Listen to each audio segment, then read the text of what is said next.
Ассалому алейкум дӯстон, хуш омадед ба шабакаи мо. Инак дӯстон, чанд дақиқа пеш дар турнири ACA 182 муҳорибаи унвонӣ дар вазни 93 кг байни ду финалист Фаридун Одилов ва Адлан Ибрагимов баргузор гардид, ки дар байн ду камарбанд буд, камарбанди чемпионӣ ва камарбанди гран-при. ҳозир мо абзори ин муҳорибаро пешкаши шумо мекунем. Шумо бошад моро бо лайк ва комментариҳои худ дастгирӣ кунед. доруҳое ки айни замон шумо дида истодаин доруҳои гиёҳии босифат аз ширкати шифофармо мебошад, ки шумо имконият доред ки ҳамаи ин доруҳоро бо нархи арзон дастрас кунед.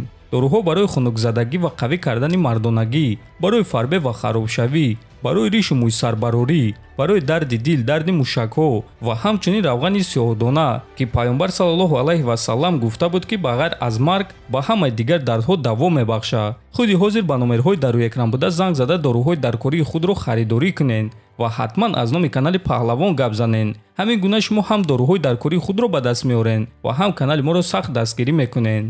бояд қайд кард ки ин муҳориба финали гран-при вазни ним вазнин яъне 93 кг ACA шуд ва ғолиби ин муҳориба соҳиби $200,000, соҳиби камарбанди чемпионӣ ва соҳиби камарбанди гран-при мешавад. ва биёед мебинем ки ин муҳориба чӣ гуна ва ба фоидае ки ба анҷом расид. якум раунд оғоз шуд. раундро ҷангуарон дар стойка бо зарбаҳои вазнин оғоз карданд ва дар мобайни раунд Адлан фаҳмид ки дар стойка бо Фаридун ҷангидан хатарнок аст ва дарҳол ба гӯштин гузашт. аммо Одилов нагузошт ки ӯро идора кунад ва раунд дар стойка ба анҷом расид.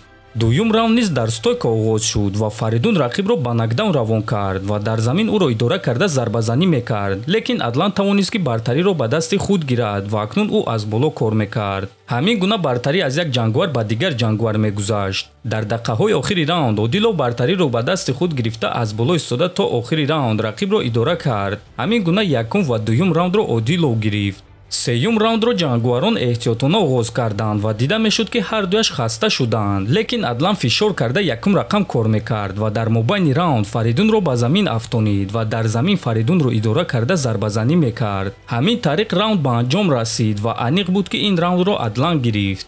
раунди чорум. дар оғози раунд Фаридун текдаун гузаронид, аммо Адлан зуд бартариро ба дасти худ гирифта Одиловро маҷбур кард ки таслим шавад. ҳамин тариқ Адлан Ибрагимов дар чорум раунд бо тариқи усул ғалаба ба даст оварда чемпиони гран-при ва чемпиони вазни 93 кг ACA шуд. барои Одилов бошад ин аввалин мағлубият аз соли 2018 шуд. мо ба Фаридун гуфтанием ки рӯафтода нашав бародар, ғалабаҳои калон дар пешанд. муҳорибаи пурраи онҳоро дар телеграм-канали мо тамошо карда метавонед. ссилкаи телеграм дар описания ва дар якум комментария закрепид шуда. то наворҳои навбатӣ хонободу сарбаланд бошед.